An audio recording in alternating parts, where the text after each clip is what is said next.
Becky. Thanks for joining me this evening and watching the video. We're going to be making Wrangler potatoes in Greenville, Texas. So I've already started chopping up some potatoes, and I'm just going to finish cutting up this last potato, and I'll kind of walk you through what we're going to be doing. So after I peel the potatoes, I just cut them lengthwise, and then I divide the potato in thirds. And then I'm just going to dice the potatoes so it's, not tiny pieces, but smaller pieces, so we know we'll be able to get them to cook in time. This is actually a recipe that was my younger brother's, and I've kind of embellished it a little bit, put my own little spin on it, and so now I call it my own. And Wrangler potatoes, because Wrangler is in cowboy Wrangler, and my younger brother's a bit of a little cowboy. And it reminds me of the old commercials where the Wrangler Marlboro Man was on TV. So we're just going to take these potatoes and I'm going to put them in my casserole dish. And to speed up the cooking time, the amount of time it takes in the oven, I put these potatoes in the microwave for 2 minutes, and then I stir them up and put them back in the microwave for another 2 minutes. And then we can get started on the rest of the ingredients. Now, meanwhile, I've already started my bacon, so I've got my bacon frying, and I'm just going to get these in the microwave, put a little wax paper over the top of them, and then I'll meet you back here. So our potatoes have been in the microwave for 2 minutes. I've stirred them. They're in for another 2 minutes. Meanwhile, I was just checking on this bacon, and I wish you could smell this. I love the smell of bacon frying. Bacon and butter melting. It just doesn't get much better. And this is just about done. Doesn't that look great? So our potatoes are out of the microwave. We've just microwaved those for 4 minutes just to get them a little tender, to help reduce the amount of time that they are going to take in the oven. So now let's talk about what's going to make these Wrangler potatoes so awesome. It's simple and easy, but it is really good. I promise you this is going to be a keeper for you. We're going to add about 3 tablespoons of butter over the top of these potatoes, and then we're going to take 1 can of cream of chicken condensed soup, 1 package of Philadelphia cream cheese, and 1 cup of milk, and we're going to blend that together, and we're going to pour it over the top. And of course we're going to salt and pepper the potatoes to taste. And then we're going to bake this for 35 minutes in a preheated 350-degree oven. And when we take the potatoes out, we'll finish off with some cheddar and Colby cheese and some crumbled up bacon on top. So let's go ahead and get started. We're going to take our cream cheese, and we've let that sit out at room temperature to get a little softened. And then we're going to take our cream of chicken soup. That's 1 can of condensed cream of chicken soup. And 1 cup of milk. There we go. And then we're just going to blend this together a little bit.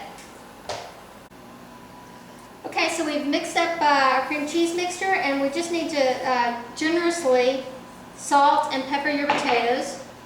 Don't be shy. Pepper and salt is really, really good. Add lots of good flavor.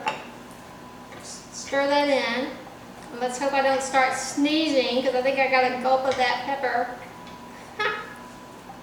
And then we've got 3 tablespoons of butter, and I've just, put it and diced it up in small pieces, and we're just going to sprinkle that randomly over our potatoes, and it's going to melt down into the potatoes, and you're going to have this great butter flavor happening.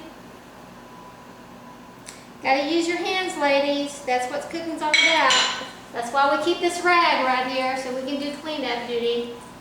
Okay, now we're just going to take our cream. This is our cream cheese, our condensed cream of chicken soup, and our milk, and pour it over the top to cover your potatoes. Gonna give them a bath here. This is going to be delish. I'm here to tell you, ladies.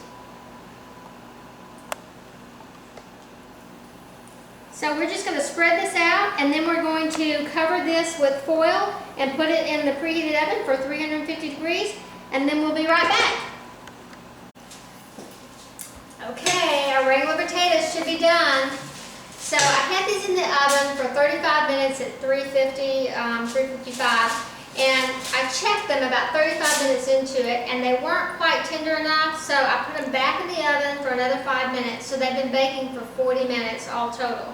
And you just kind of do the, stick a fork in here, and you can see how tender they are. That's what I do to make sure my potatoes are good and done. Now, I have to tell you, before I go any further, ladies, I have a confession.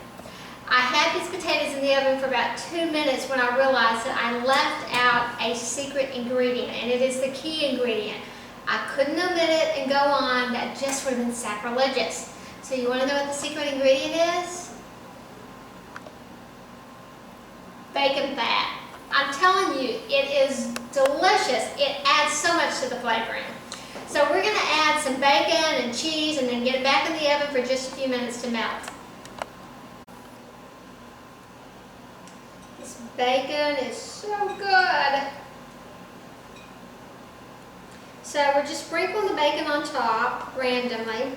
And then we're going to put about a cup of cheese, more or less, whatever floats your boat, on top. So I told you earlier that this is a recipe that was originally my brother's, and I modified it to make it my own. Well, about a year ago, when I made some modifications to this recipe, I added the Philadelphia cream cheese, which I must say was a terrific idea.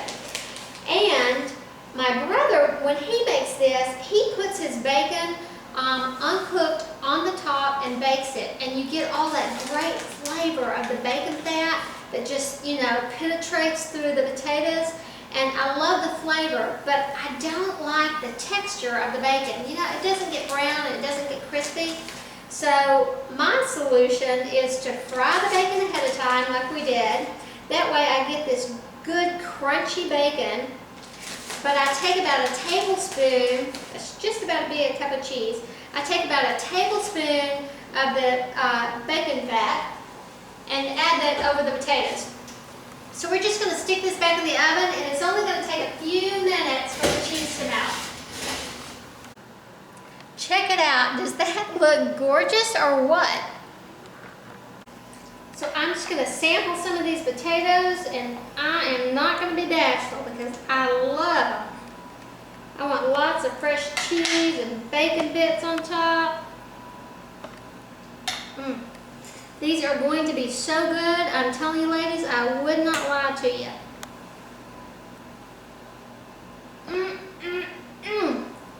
These are so good. You are going to love this recipe. Somebody call Bobby Flay because I'm ready for a throwdown. I will see you ladies next week.